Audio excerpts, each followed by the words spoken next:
This car you're familiar with, the Bugatti Veyron, the Concorde of the road.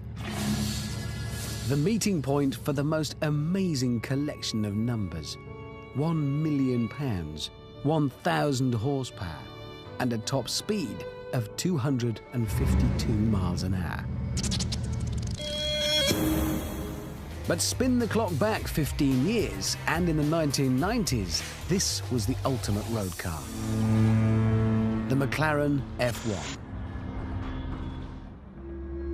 Like the Bugatti, the McLaren is an orgy of mind-bending numbers.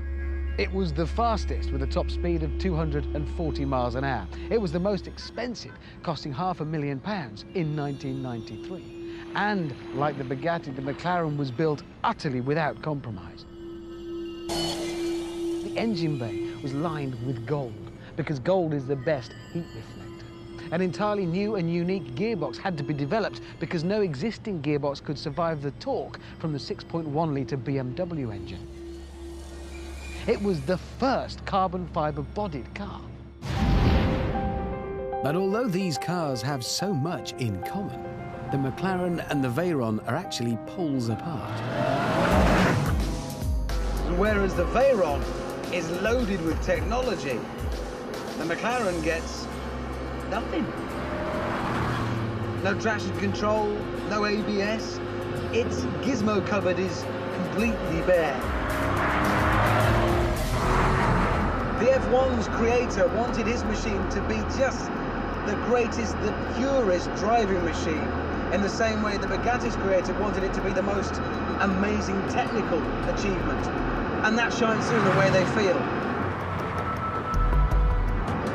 Changing gear, it's like sliding the bolt action forwards on a rifle, that well-oiled, mechanical, metallic feel. And you sit slap bang in the middle for that racing driver sensation. Oh dear Lord.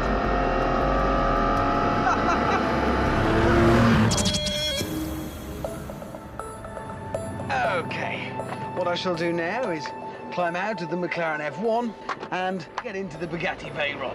Not a bad day, this one, so far. Right, to business. Because for the first time ever, these titans will now go head-to-head in a 1-mile drag race. I shall be in the Veyron.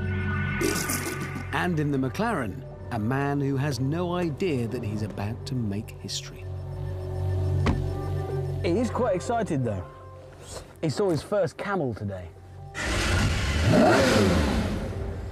Actually, I'm quite glad it's him in that car, because today that McLaren is worth £2 million. If we do come together, though, he does know the drill. Run and meet at the border. Nearly ready. On paper, the Bugatti's got it. I've got 1,000 horsepower, 370 more than the McLaren, but the McLaren weighs less, so it's got more power to weight. 0 to 60, the Bugatti should have. I don't know, this is the real world. We'll have to see what happens. 3, 2, 1, go! Yes, this is it. Forward into history. What? How is that happening? How is that happening? The old pretender is still there. It won't give up its crown. You know, 240 kilometers an hour. Come on, Bugatti. We're going to give a William in. 1,000 horsepower. There's no way past that. I'm going to take it. Yes! 300 kilometers an hour. 320 kilometers an hour. Yes! 320, and I have clearly taken it. The Bugatti takes the prize.